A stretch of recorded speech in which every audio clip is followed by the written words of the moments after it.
ज़्यादा अच्छे से होगी। और ये मान के चल रहा हूँ आप कि आपने जो भी किचन वेस्ट डाला है या लेमन पील्स डाले हैं, आप उनको मिक्सी में एक बारी ग्राइंड करके बारीक कर लोगे। और अगर मिक्सी नहीं है तो उसको छुरी कांटे से, किसी चीज़ से, किसी इंस्ट्रूमेंट से उसको जितना हाथ से भी बारीक कर सकते हो वो कर लोगे। तो वो चारों सिद्धांत आप मान के आप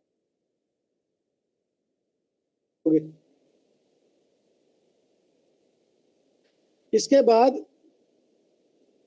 आप अगर अलग से, जैसे यहाँ पे तो हमने क्या किया, फ्रूट और पील्स में के सभी कर दें, सिट्रस फ्रूट के अलग कर दें, और जो हमारा अदरक है, लहसुन है, और जो हमारे प्याज है, या जो कई लोग कच्ची हल्दी इस्तेमाल करते हैं, तो हल्दी के जो छिलके हैं, अगर ये जो कड़वी चीजें हैं, अगर इनका भी अगर हम करें अलग से करके, तो इसमें भी अगर 200, 300, 400, 500 ग्राम जितना भी ये हो, उसमें में हम थोड़ा सा शक्कर और थोड़ा सा नमक, जो नमक मैं ऑलरेडी बता चुका हूँ, जो हमारा सेंधा नमक है, मतलब 20-25 ग्राम हमारी शुगर, 20-25 ग्राम हमारी जो है नमक, उनको मिक्स करें 50 ग्राम के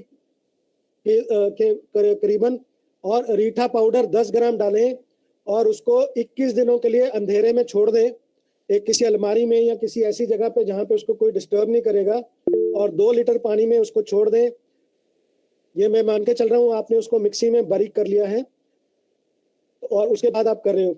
लेकिन एक दिन में हो सकता है कि आपके पास इतना छिलके जिंजर के, गार्लिक के और अनियन के, मतलब लहसुन के, अदरक के और प्याज के, हो सकता है इतने ज़्यादा छिलके ना हो कि आपका 2 लीटर पानी उसमें यूज़ हो जाए। तो आप सिर्फ 1 लीटर पानी डाल के जितना भी है उसको, या 2-3 दिन का इकट्ठा करके, 4 दिन का इकट्ठा करके, करीबन जब आपका वो 200-300 ग्राम हो जाए जो आपका वेस्ट है, तब आप ये फॉर्मूला अप्लाई करके आप उसको एक प्लास्टिक की बोतल में रख के उसको भूल सकते हो।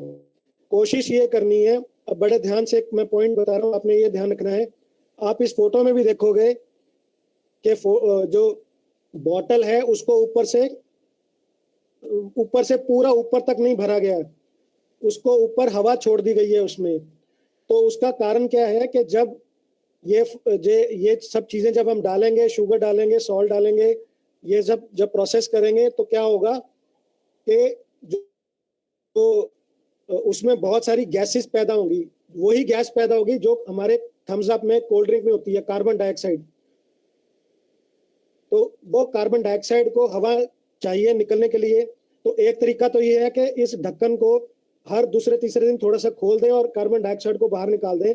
नहीं तो जो हमारी बोतल है उसको ऊपर से करीबन तीसरा हिस्सा उसका जो है उसके अंदर हवा रहने दें, खुला रहने दें, और ऊपर उसको ऊपर तक ना भरें। आप पीछे जो छोटी बोतल है उसमें भी देखोगे कि उसको हमने पूरा ऊपर तक नहीं भरा हुआ है, उसका जो तीसरा हिस्सा है या उससे थोड़ा सा कम 20-30% उसको जो है खाली छोड़ा हुआ है। तो इन चीज़ों का ध्यान रखना है और फिर हमने ये बनाना है। तो अगर हम 500 ग्राम से लेकर 1 किलो तक हमारे पास, अगर रोज का हमारे पास ये आ रहा है, हमारे को थोड़ा सा एक्स्ट्रा एफर्ट करके हम लोग ये जो है ये प्रोसेस करके बहुत अच्छी खाद बना सकते हैं और अपने पेड़ पौधों को दे सकते हैं। अब कई बार क्या होता है कि हम पनीर बनाते हैं और पनीर में जब पनीर अलग कर लेते हैं तो हमारे पास कुछ मटेरियल बचा रह जाता है। अंग्रेजी में उसको वे प्रोटीन कहते हैं। वो काफ़ी ताकतवर होता है। उसका एक तरीका तो है कि हम लोग उसको डायरेक्टली पी सकते हैं या उसके साथ आटा गूंथ सकते हैं या उसके साथ कोई चीज़ बना सकते हैं, लेकिन कुछ लोग उसको नहीं पसंद करते हैं। या हमारे पास खट्टी लस्सी खराब हो गई, वो पड़ी है, बची रह जाती है, तो वो एक बहुत ही अच्छा हमारा एक पेस्टिसाइड बन सकता है जो बहुत सारी बीमारियों को दूर भगाता है, कीड़ों को बहुत दूर भगाता है। और हमारे को ये कभी वेस्ट नहीं करना चाहिए और ये हमारे लिए एक तरह का बहुत अच्छा रामबाण है। बहुत सारे हमारी जो जो प्रॉब्लम्स हैं, जो जो कैटरपिलर्स हैं, जो कीड़े खा रहे हैं, या जो कीड़ा हमारा जो जूस सक कर रहा है, उसमें से हमारे जो भी कुछ लगता है उसको खराब कर रहा है, तो ये जो खट्टी लस्सी का जो पेस्टिसाइड है वो बहुत जो है बहुत ज़्यादा कामयाब है। इवन जो हमारे कमर्शियल प्रोडक्ट्स हैं, जो बाजार में मिलते हैं जो केमिकल वाले पेस्टिसाइड्स हैं उनसे भी ज़्यादा ताकतवर ये बनता है। तो इसमें भी सेम फॉर्मूला है। इसके अंदर थोड़ा सा गुड़, थोड़ा सा नमक, करीबन 50 ग्राम, बीच में थोड़ा सा रीठा पाउडर और करीबन 1.5-2 लीटर जो है आपने पानी डालना है। ये मैं मान के चल रहा हूँ आपकी खट्टी लस्सी जो है वो 200-300 ग्राम है आपके पास, 200-300 मिलीग्राम है, मतलब पाइया के करीब है, 250 ग्राम के करीब है। अगर उससे कम है तो आप पानी 1 लीटर जो है कम कर दें, पानी कम कर दें, लेकिन बाकी चीज़ें सेम रहने दें। 50 ग्राम ही रहने दें और 10 ग्राम हमारा रीठा पाउडर ही रहने दें, बाकी सब सेम रहने दें। तो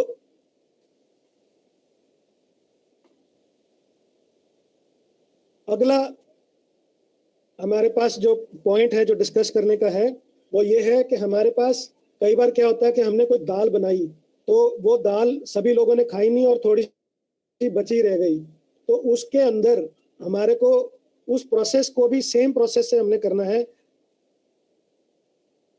लेकिन फर्क क्या होगा कि यहाँ पे गुड़ जो है वो करीबन 100 ग्राम पड़ेगा, गुड़ जो है वो डबल पड़ेगा।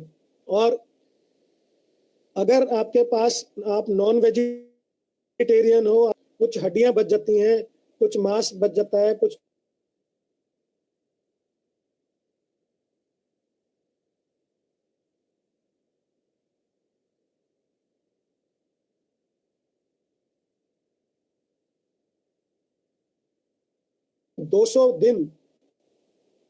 करीबन 200 दिन, 21 दिन नहीं, 200 दिन के लिए इसको आपको अलग से रखना पड़ेगा।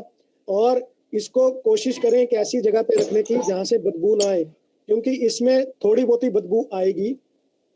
और क्योंकि आपने देखा होगा कि कहीं कोई चीज मर जाती है तो बहुत ज्यादा बदबू आती है। जो मरी हुई चीज है उसको कीड़े, उसको जो लीव्स को, पत्तों को, जो हमारी जो चीजें हम खाते हैं उनको खाने वाले कीड़े अलग हैं, लेकिन जो मरे हुए चीज जैसे कोई जानवर मर गया, कोई चीज मर गई, उसको डिकम्पोज करने वाले कीड़े बिल्कुल अलग हैं। तो इसमें थोड़ी सी हम क्या करेंगे, सेम प्रोसेस करेंगे, वो बोतल को जरा थोड़ा सा दूर रखेंगे या कहीं छत पे दूर छोड़ाएंगे और कोशिश यही रहेगी कि अंधेरे में रखें उसको। और नहीं कुछ करना तो आप सिंपली कहीं थोड़ा सा अपने घर में आंगन में थोड़ा सा एक खड्डा करें, उसके अंदर थोड़ी सा उसको 1-2 फुट करें और उसको अंदर रख दें और ऊपर से उसको मिट्टी से कवर कर दें और भूल जाएं उसको करीबन 200-300 दिनों के लिए। उसके बाद जो आपके पास खाद आएगी वो बहुत ही ताकतवर खाद आएगी, क्योंकि उसके अंदर अमीनो एसिड्स होते हैं। तो अमीनो एसिड्स जो है वो हमारे को भी चाहिए, पौधों को भी चाहिए, पेड़ों को भी चाहिए और जानवरों को भी चाहिए। तो वो हमें हड्डियों से मिलेंगे। दूसरा, हड्डियों में आपको पता है फास्फोरस होती है, कैल्शियम होती है, तो वो भी चीज आपको यहाँ से खाद हमारी तैयार हो जाएगी और बहुत अच्छी खाद तैयार होगी, बड़ी पावरफुल खाद तैयार होगी। आप इसका भी सेम स्प्रे कर सकते हो और सेम आप जो है इसको मिट्टी में मिला के भी पौधों को दे सकते हो।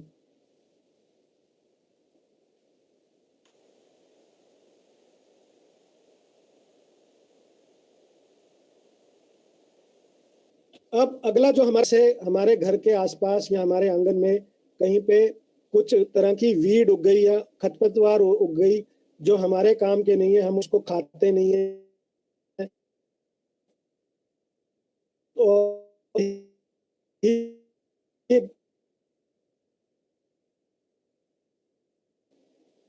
आपको कहूंगा कि कर रहा हूँ ताजे पत्तों की बात कर रहा हूँ, सूखे हुए पत्तों की बात नहीं कर रहा हूँ। तो हरे पत्ते जो हमारे बच जाते हैं, जो हमारे आसपास हमें लगता है कि हमारे गार्डन में नहीं होने चाहिए, तो उनको हम उखाड़ के उनको भी अगर हम माइक्रोराइज कर लें मिक्सी में, उनको बिल्कुल बारीक कर लें और पतला कर लें या उसको किसी इंस्ट्रूमेंट के साथ बिल्कुल छोटा छोटा कर लें, और उसमें भी हम यही करेंगे। एक बोतल लेंगे, उसमें 2 लीटर पानी डालेंगे, 50 ग्राम उसमें गुड़ डालेंगे, 10 ग्राम रीठा पाउडर डालेंगे और जो हमारे पत्तों को बिल्कुल बारीक पत्ते हैं उनको हम डाल देंगे। और इसमें मैं स्पेशल एक मेंशन करना चाहूँगा आपको कि सुहांजना नाम का एक पेड़ होता है या जिसको मोरिंगा भी कहते हैं, उसके जो पत्ते हैं उसके अंदर बहुत सारे मिनरल्स भी होते हैं, 70-80 तरह के विटामिन और मिनरल्स हैं।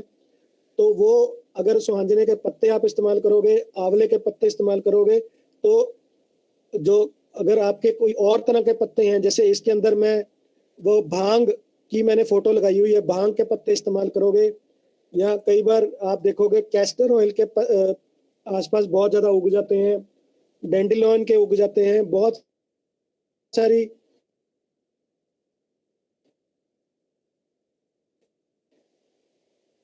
ऐसी चीजें उग जाती हैं जिनको हम खाते भी नहीं है, हम यूज भी नहीं करते हैं, लेकिन हम ये नहीं चाहते हैं कि हमारे गार्डन में हो, तो उनको लेके हल्का सा उनको छोटा छोटा करके बारीक करके अगर मिक्सी में घुमा पाओ तो बहुत अच्छा है, नहीं तो उसको जितना छोटा बारीक करके उसमें सेम यही करना है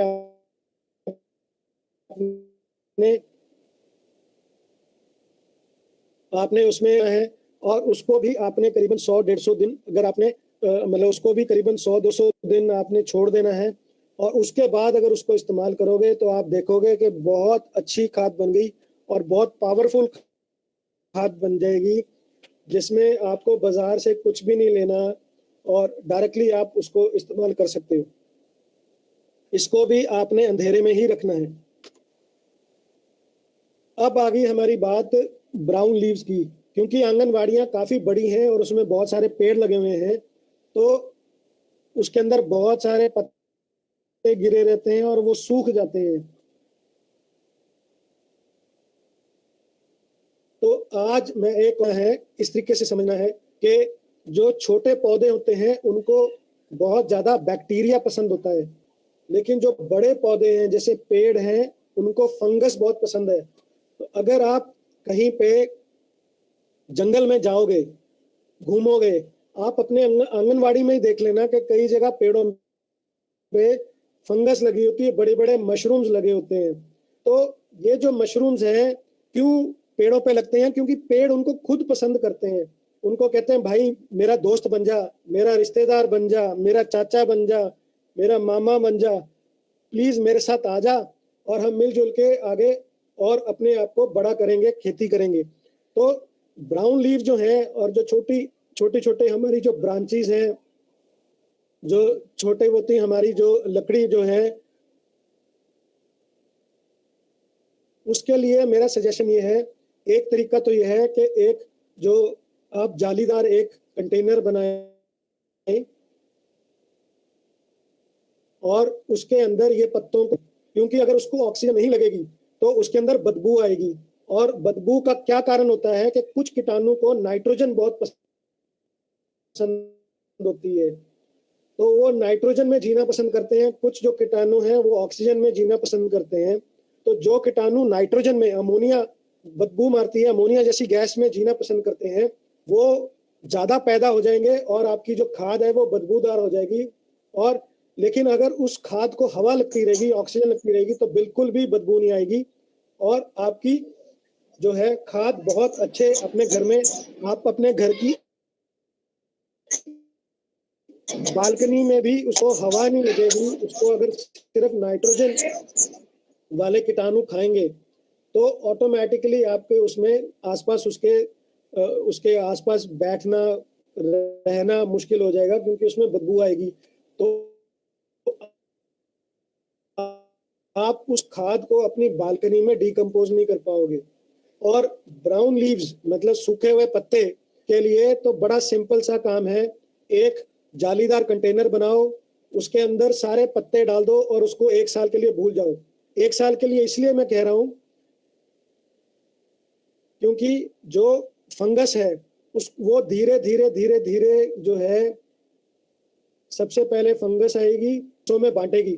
तो अगर कोई आंगनवाड़ी या किसी के पास चंडीगढ़ एडमिनिस्ट्रेशन के पास बजट है तो वो इन पत्तों को भी श्रेड कर सकते हैं, उनको बारीक कर सकते हैं, छोटा कर सकते हैं। अगर आपके पास वो मशीन नहीं है और हाथ से उसको इतने सारे पत्ते हैं कि उनको श्रेड करना मुश्किल है, माइक्रोराइज करना मुश्किल है, तो आप सिंपली उन पत्तों को एज इट इज डाल दें और करीबन 1 साल के लिए एक कॉर्नर में उसको 1 साल के लिए भूल जाएं।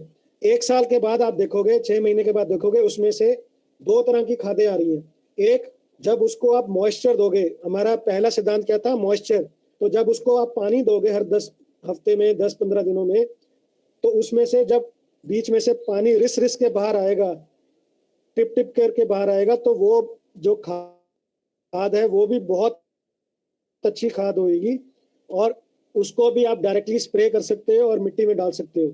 और जो 1 साल बाद खाद तैयार होगी, वो हमारे बड़े पेड़ों के लिए, जैसे अगर आपके घर में आपने अनार का पेड़ लगाया हुआ है, केले का पेड़ लगाया हुआ है, अगर आपने नींबू का पेड़ लगाया हुआ है, तो उसके लिए बहुत अच्छी खाद तैयार हो जाएगी।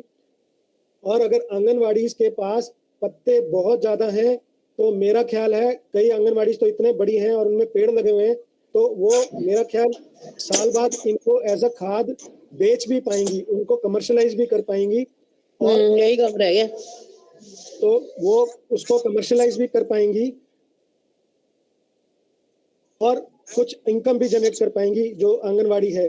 अगर और कुछ नहीं तो आपका जो आंगनवाड़ी है वो साफ, अच्छे से साफ रहेगा, और आपके जो पत्ते हैं वो ठीक जगह पे पड़े रहेंगे, और आपको कोई जो जो आपके जो फ्रूट्स हैं वो बहुत ज्यादा रसदार, उनकी अच्छी क्वालिटी, उनके अंदर मीठापन बहुत ज्यादा बढ़ जाएगा अगर ये वाली खाद आप डालते हो।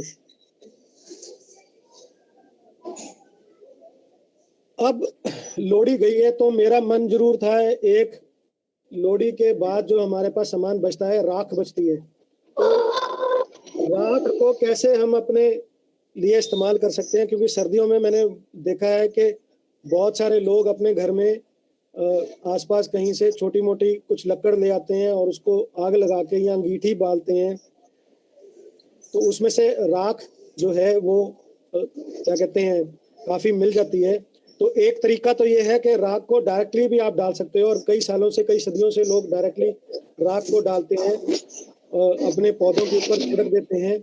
दूसरा, अगर उसको राख को अगर आपने ज्यादा पावरफुल बनाना है, उसके अंदर आप चाहते हो कि वो थोड़ी, जिस तरह उसका इफेक्ट है उसका ज्यादा तेज इफेक्ट हो, और आप चाहते हो कि आपको कहीं से फास्फोरस, आयरन, जिंक, कैल्शियम, ये सब चीजें कहीं से आपको कहीं से खरीदनी ना पड़े, लेनी ना पड़े, और आपके पौधों को आपको अगर चाहते हो कि इजीली मिल जाए, तो उसका तरीका भी सेम यही है कि उस राख को आपने उसके अंदर जो है गुड़ डाल देना है, रीठा पाउडर डाल देना है, और उस राख को करीबन 100-200 दिनों के लिए भूल जाना है किसी डब्बे में डाल के। करीबन ये 2 लीटर का मैंने अंदाजा लगाया, और ये मैं मान के चल रहा हूँ कि आपके पास करीबन आधा किलो राख है, और अगर उससे ज्यादा राख है, आप पानी उतना ही रख सकते हो, जो बाकी चीजें सब उतनी ही रख सकते हो, और उसको 100-150 दिनों के लिए अगर आप अलग रखोगे और फिर उसको इस्तेमाल करोगे, तो बहुत अच्छी खाद मिल जाएगी। आप डायरेक्टली भी इस्तेमाल कर सकते हो, लेकिन अगर आप चाहते हो कि बहुत ज्यादा ताकतवर खाद बने, जिस जिस तरीके से अगर आप चाहते हो कि आपके पौधे एकदम, उनको कैल्शियम, पोटाश, फास्फोरस, जिंक और ये सब मिल जाए, तो बेस्ट तरीका यही है कि आप जो राख है उसको आप करीबन 100-150 दिनों के लिए गुड़ में और रीठा पाउडर में डाल के रख दें। उसमें अपने आप वो कुछ ऐसे कीटाणु पैदा हो जाएंगे जिनको कैल्शियम, पोटेशियम चाहिए होता है, वो बीच में पैदा हो जाएंगे, और साथ में उनका जीवन चलता जाएगा, कुछ मर जाएंगे, कुछ पैदा हो जाएंगे, और धीरे धीरे आप देखोगे कि आपके पास जो है बहुत अच्छी खाद बन गई। अब एक और तरीका है जिसके अंदर हम अगर चाहते हैं कि हमारे पौधों को silicon, calcium, phosphorus, iron, zinc चाहिए, तो इसके लिए आपने क्या करना है, सबसे आसान तरीका तो यह है कि अगर आप अपने जो आपकी जो किचन गार्डन है उसके अंदर करीबन 3 फुट नीचे गहरा खड्डा करें, करीबन 3 फुट नीचे से, 3-4 फुट नीचे से मिट्टी निकालें, और उस सिर्फ आधा किलो मिट्टी चाहिए हमारे को, और उसके अंदर एक उसको किसी बाल्टी में डाल दें, और उसके अंदर सिर्फ सेम वही 50 ग्राम गुड़ डाल दें, 10-20 ग्राम उसके अंदर रीठा पाउडर डाल दें, पानी डाल दें, और उसको भी करीबन जो है 100-150 दिनों के लिए भूल जाएं, उसको ढक्कन लगा के।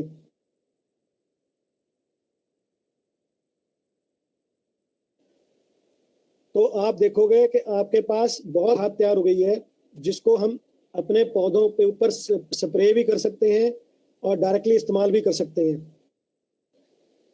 और ये जो रेसिपी है मिट्टी वाली, इसको अगर आप चाहते हो कि ये बहुत ज़्यादा तेजी से तैयार हो जाए, सिर्फ 3 दिनों 4 दिनों में अगर आप ये चाहते हो कि ये तैयार हो जाए, तो उसके अंदर आप कोई तेल डाल सकते हो जो आपका बच गया है।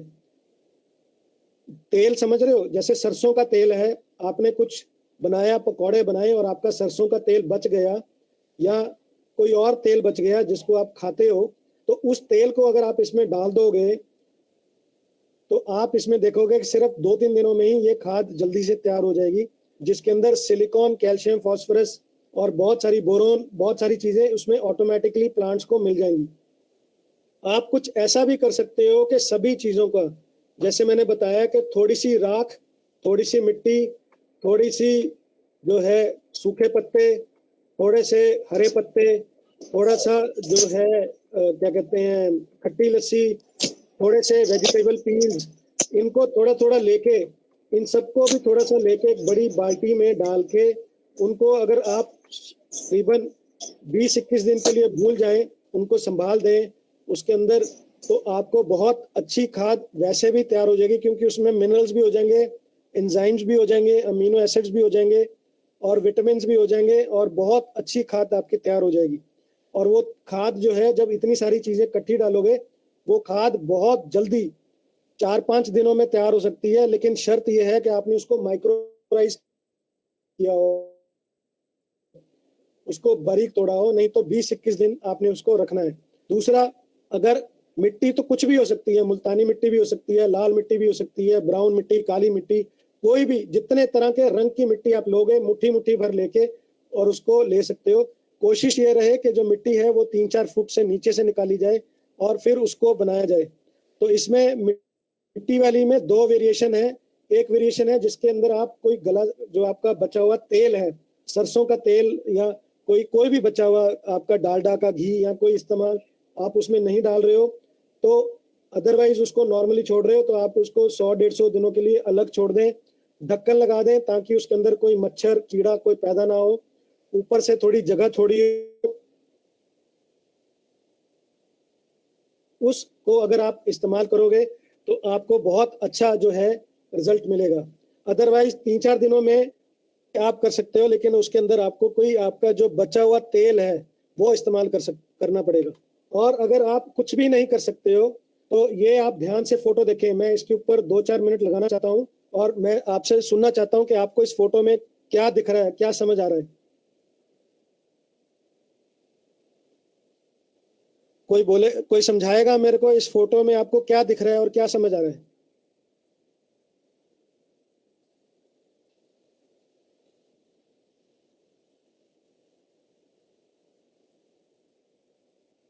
सभी के सभी 100 लोग सो गए हैं क्या?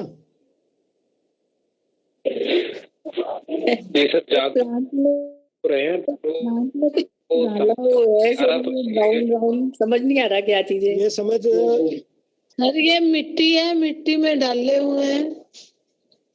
बिल्कुल। और क्या लग रहा है आपको? वो गोबर वगैरह का वो खाद दिख, हाँ, गोबर की खाद साइड पे पड़ी हुई दिख रही है। और मतलब पौधे के आसपास हरा हरा क्या लग रहा है आपको? पुदीना लग रहे हैं।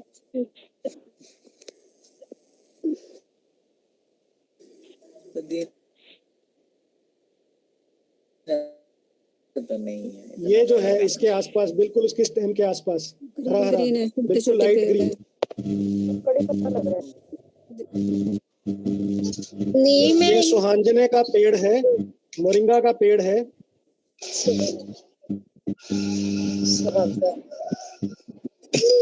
और इसको ड्रम में लगाया हुआ है, और हालांकि ये ड्रम को मिट्टी में रखा हुआ है। उसका कारण ये है कि हम नहीं चाहते कि सुहांजना का पेड़ इतना बड़ा हो जाए कि हमारी आसपास दीवारों को खराब करे। तो बहुत सारे लोग जो हैं वो ये कहते हैं कि हम पेड़ नहीं लगाएंगे, कहीं ये हमारी दीवार ना तोड़ दे। तो उसका सोल्यूशन ये है कि उसको बड़े ड्रम में चाहे मिट्टी में लगा दें, नीचे उसकी जड़ चाहे चले जाए, लेकिन साइडों पे ना फैलें, दीवार के ऊपर ना फैलें। पहली बात तो ये इसमें ये दिख रहा है। दूसरा ये दिख रहा है कि इसके अंदर मैंने क्या किया है कि जो मेरे वेजिटेबल पील्स हैं, इसमें गोभी और ब्रोकली जो मेरे घर में बच गई थी, उसके डंडल बच गए थे, उसको मिक्सी में मैंने ग्राइंड करके डायरेक्टली डाल दिया।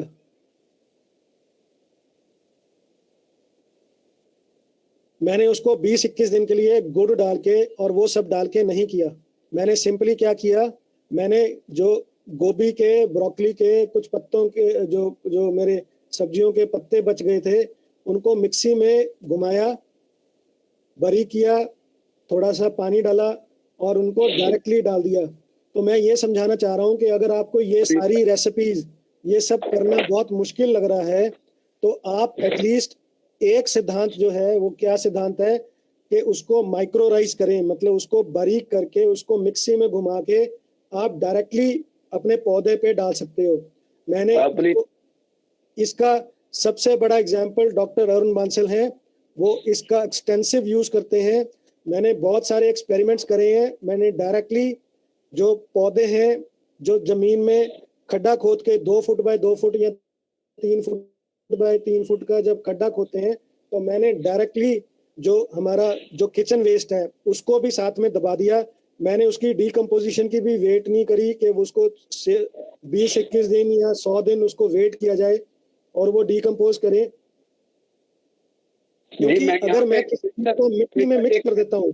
सर 1 मिनट, मैं यहाँ पे कुछ कहना चाह रहा था साथ में आपके, क्या आपने? जी बोलिए। हाँ, एग्जाम्पल बोलिए। जी, जितने भी हमारे आज पार्टिसिपेंट साथ जुड़े हुए हैं, ये जो सामने सर ने बताया ना कि मैं करता हूँ इसको घर में, तो देखने में बड़ी छोटी सी बात लगती है कि फिर क्या हो गया, हमने मिक्सी में घुमा के डाल दिया। लेकिन मैं पिछले 2 साल से कोरोना पीरियड के दौरान पहले 2-3 महीने छोड़ के बाकी सब तक से मैं ये टेक्निक घर में इस्तेमाल कर रहा हूँ। और मैं आपको इसका रिजल्ट बताता हूँ। मेरे घर से आज की डेट में 99%, मतलब सिर्फ 1% कचरा रह गया मेरा। 99% मेरे घर का जो वेट वेस्ट है, किचन से कुछ भी निकलता है, 99% इस छोटी सी टेक्निक से मेरे घर में खपत हो जाता है। मैं कचरे वाले को कचरा नहीं देता अभी। मेरा हालांकि 95% प्लास्टिक भी मैनेज हो गया, लेकिन जो सर ने बताया उस टेक्निक से 99% घर में से कुछ भी निकल रहा था वेट वेस्ट, चाहे सब्जियों का था, फलों का था, कोई और किसी किस्म का था, वो सारा का सारा कचरा 99% इसी एक छोटी सी टेक्निक से वेस्ट जो मैनेज हो गया है। कैसे? मैं सिर्फ एक मिक्सी मैंने लगा ली है, उसके अंदर उसको ग्राइंड कर देता हूँ, एज इट इज अपने गमलों में डाल देता हूँ। मेरे पास कई गमले हैं, उन गमलों में जब तक अगले गमले की बारी आती है वापस घूम के, तब तक वो कचरा खाद बन चुका होता है। तो ये बहुत इफेक्टिव टेक्निक है। जिसको लग रहा होगा कि ये भाई इस छोटी सी टेक्निक से कितना वेस्ट मैनेज हो जाएगा, तो कितना, मैं आपसे कहूँगा, सर ने जैसे किलो में पूछा था कितने किलो, तो हमारा अंदाजा ये है कि 2 साल में हम अगर रोज का कुछ आधा किलो भी कचरा लगा लें, तो 365 को 2 से मल्टीप्लाई करके आप देख लीजिए कितने किलो, 365 किलो तो मैं मैनेज कर ही चुका हूँ इस छोटी सी टेक्निक के साथ। तो बहुत बढ़िया टेक्निक है, आजमाई हुई टेक्निक है। मेरे घर पे पूरी डेमोन्स्ट्रेशन इसकी है, हम लोग वीडियोस करते रहते हैं। तो मैं सभी को इनकरेज करूंगा कि वो ये काम जरूर करें। जो भी घर में से निकले उसको पीस दें, काट दें, छोटा छोटा कैंची से काट दें, चाकू से काट दें, जो भी करें, पर वो करने के साथ गमलों में डालेंगे तो पूरा वेस्ट यही मैनेज हो जाएगा। सर आपका इसमें एक मेरी रिकमेंडेशन ये साथ में है कि इसको जब आप डालें तो कोशिश करें मिट्टी में थोड़ा सा उसको मिक्स कर दें। ये मैंने फोटो खींची है मिक्स करने से पहले। तो अगर आप उसको मिट्टी में मिक्स कर देंगे, क्योंकि मिट्टी जो होती है वो बहुत इंटेलिजेंट होती है।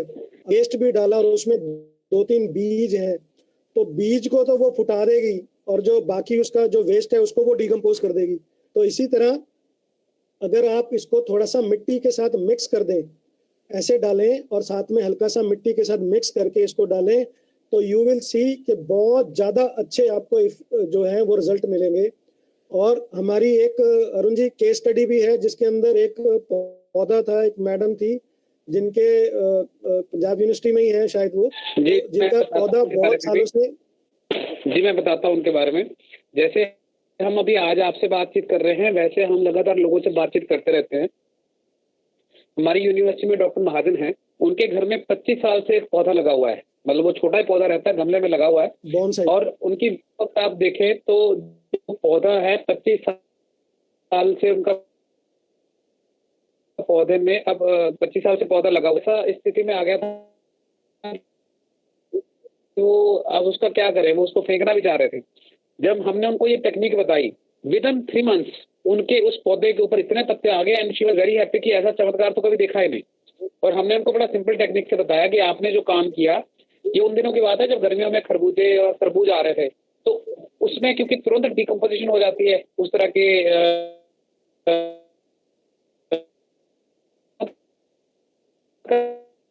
की तरह पत्ते पत्ते हो गए उसके ऊपर। तो सिर्फ ये एग्जाम्पल्स ही नहीं है, जैसे मैंने आपको अपने घर का भी बताया, उनका बताया, ऐसे हमारे एक स्कूल में एक क्यारी थी जहाँ जमीन जहाँ पे लगाते थे कुछ भी नहीं उगता था वहाँ। हमने उनको ये छोटी सी टेक्निक बताई कि भी आप ऐसे ऐसे करके चॉप करके इसमें डाल दीजिए, ऐसे मिक्स कर दीजिए उसके साथ, अब वहाँ पर पूरा किचन गार्डन बन गया है। ऐसी बहुत सारी एग्जाम्पल्स हैं जो इस छोटी सी टेक्निक को इस्तेमाल करने से हो सकती हैं सर। तो मेरा कहने का मतलब ये था कि अगर आपको ये रेसिपीज 20 दिन रुकना, 21 दिन रुकना और ये सब चीजें रुकना थोड़ा मुश्किल लगता है, तो आप एटलीस्ट ये कर सकते हो कि क्या कहते हैं, ये इसको डायरेक्टली डाल सकते हो, तो इसके भी बहुत अच्छे रिजल्ट हैं। और मेरे हिसाब से अगर किसी घर में 500 ग्राम या आधा किलो से लेकर 1 किलो तक अगर वेट वेस्ट आता है, इस तरह का किचन वेस्ट आता है, तो मुझे नहीं लगता कोई दिक्कत होगी। सर सभी का मेरे से भी सुन लें क्या इस पॉइंट पे आगे, क्योंकि इंटरेक्शन हो रही है, तो एक चीज मैं सभी से और शेयर करना चाहता हूँ, लेकिन वो शेयर करने से पहले क्या हम सभी से एक बार उनका एक्सपीरियंस भी सुन लें? जी जी। तो मैं सभी से आग्रह करूंगा कि आपका कोई भी अगर एक्सपीरियंस ऐसा हुआ है कि आपका उल्टा भी हुआ है, अगर एक्सपीरियंस कि आपने कोशिश की पर वो काम हुआ ही नहीं, जैसे आपने ग्राइंड के डाल दिया या ऐसे डाल दिया, तो वो आपको लगा जी मैं डालते गए वहां पे, लेकिन वो तो पड़ा रहा होता है। जब मैं उसको ग्राइंड करके डालता हूँ तो मेरा विद इन 4 दिनों में वो काला पड़ के खत्म होना शुरू हो जाता है। 4 दिनों में पूरा ऊपर काला हो जाता है वो, मैं जब उनको पीस के डाल देता हूँ। तो इतना कम समय लगता है और मुझे उसके लिए वो खास मेहनत भी नहीं करनी पड़ती। तो किसी का कोई अनुभव ऐसा हो जो ठीक। एक क्वेश्चन है अरुण सर इसमें कि आप जब वो ग्राइंड करके डालते हैं तो वो ऊपर ही रख देते हैं कि उसको मिक्स करते हैं पौधे के अंदर? मैं अभी तक डालता हूँ, और मैं एक मजे की बात आपको और बताता हूँ, मैं ऊपर ही डालता हूँ कि मैंने पिछले 1.5 साल से अपने किसी पौधे में कोई गुड़ाई भी नहीं करी है। ओके। मैं सिर्फ इतना काम करता हूँ या जो पौधे हम लगा रहे हैं उसमें खाद भी डाल रहे हैं फिर भी वो मर जाते हैं या पीले पीले हो जाते हैं, जो इंडोर प्लांट्स हैं स्पेशली उनकी बात कर रही हूँ मैं, या जैसे अभी ये सीजन है तो हम जो जैसे नॉर्मल सर ने अभी बताया इतनी सारी खाद बनाना, वी आर वेरी ग्रेटफुल, लेकिन वही बात है प्रैक्टिकली अगर बात करें तो हमारे लिए थोड़ा सा डर भी लग रहा था सुनते हुए कि हम लोग नहीं कर पाएंगे ये सब चीजें, पर ये वाला जो बताया है लास्ट में ये सर हमको लगता है कि प्रैक्टिकली थोड़ा पॉसिबल है। दबाना था ना। हेलो, इसमें रुक गई। हेलो जी, आपकी इंडोर बात तक तो हम सुन पाए, उसके बाद आपकी आवाज नहीं मैं सुन पाया। हाँ जी, मैं ये कह रही हूँ सर कि इंडोर प्लांट्स जैसे सूख जाते हैं या पीले हो जाते हैं तो आई थिंक उनके लिए भी ये हेल्पफुल रहेगा ही। मैं लेकिन इंडोर में मैं ये रिक्वेस्ट मांगूंगा कि आप थोड़ा मिट्टी में मिक्स कर दें इसको। जाके हम ओके सर, कहना सवेरे सोचा कि हवन करवाना। बीच में ये एक माइक ऑन है, कहना चाहता तो बात अलग है, नहीं तो माइक ऑफ करें। ये मेरी रिक्वेस्ट है आंगनवाड़ी बहन जी से जिनका भी माइक ऑन है, प्लीज वो अपना माइक ऑफ कीजिए।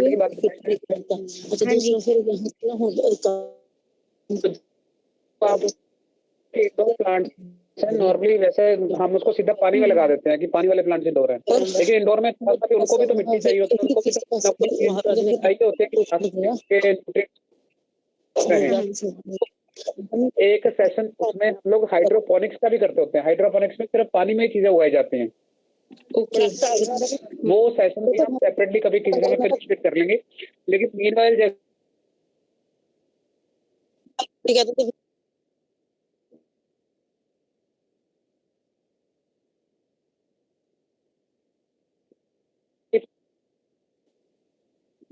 थोड़ी सी मिट्टी के साथ मिक्स करके डालें या थोड़ी सी ऐसी चीजें डालें जैसे सर ने जो खाद सिखाया वो खाद थोड़ी सी कभी मिक्स करें। और क्या स्टैंडर्ड होना चाहिए जो इजी रहे, इजीली कर पाए। एक ना ये मनी माजरा टाउन 3 का है, ऊपर माइक कहीं भी माइक ऑफ कर दीजिए, आप ऑफ ही कर दीजिए, म्यूट कर दीजिए इनको। सारे ने कहता जो ये वर्कर हैं, तो नहीं करना है तो खेत मनी माजरा टाउन से ये प्रॉब्लम होती है। हम लोग ओरिएंटेशन मीटिंग्स इतनी मुश्किल से ऑर्गेनाइज करते हैं और बीच में माइक ऑन करके बैठते हैं। नहीं नहीं ਅਸੀਂ ਨਾ ਮਤਲਬ ਬੁਲਾਣੇ ਵਾਸਤੇ ਨਾ ਲਾਗ ਪਾਸੋਂ ਸੀ ਮੈਂ ਆਪਣੇ ਰੌਨਿਲ ਸਾਰਾ ਦਿਨ ਤੇ ਉਹ ਲੋਕਾਂ ਨੇ ਨਾ ਹੁਣ ਭਤੀਜਾ ਕੱਲ ਭਾਂਜਾ ਬੁਲਾਣਾ ਤਾਂ ਉੱਥੇ ਬੁਲਾ ਲਿਆ ਰੋਟੀ ਕਰਤੀ ਉਸकी पिछले हफ्ते पर्सनल बातें हैं आप लोग नहीं सुनना चाहेंगे। मनी मजरा टाउन 3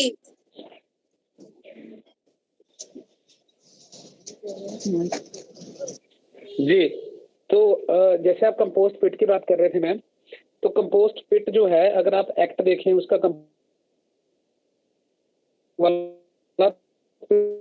पिट शब्द शायद उसमें भी नहीं यूज किया गया जैसा कि हमें पता चला है।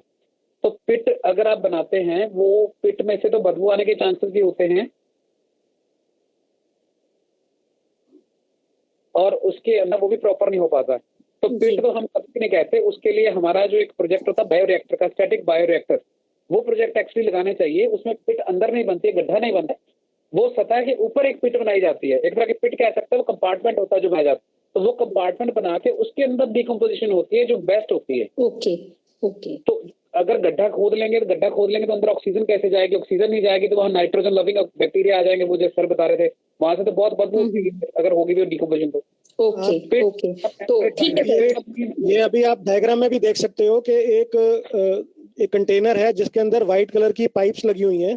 तो ये जो पाइप्स हैं ये बेसिकली क्या है कि ऑक्सीजन देने के लिए है ताकि कोई बदबू ना आए।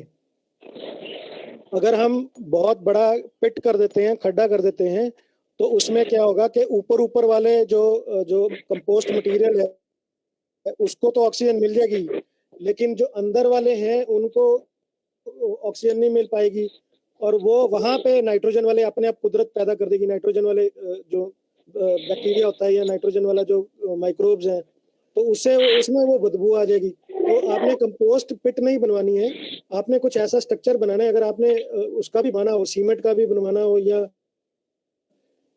उस तरह बनाना है, तो उसका जो लेंथ ब्रेड्थ है वो आपने इतना गहरा नहीं बनाना। आपने सिर्फ 1 फुट 1.5 फुट का ही जो है चौड़ा होना चाहिए या लंबा होना चाहिए और उस हिसाब से उसके अंदर मटेरियल पड़ा होना चाहिए और इस हिसाब से होना चाहिए कि किसी हालत में भी उसमें नाइट्रोजन वाले जो माइक्रो ऑर्गेनिजम्स हैं वो ना पैदा हो जाए। तो हवा का इंतजाम करना जरूरी है। इस डायग्राम में आप देख सकते हो कि पाइप्स लगा के हमने उसको हवा देने की कोशिश करी हुई है और उसका मेन पर्पस यही है कि उसको बदबू ना आए और उसके अंदर डिकम्पोजिशन भी बड़ी तेजी से फास्ट होती है जब ऑक्सीजन लगती है। और सबसे बड़ा बेनिफिट इसका है पाइप लगाने का और इस कंटेनर का कि आपको इसको बार बार उल्टाना नहीं पड़ता। आपने सुना होगा खाद बनाने के लिए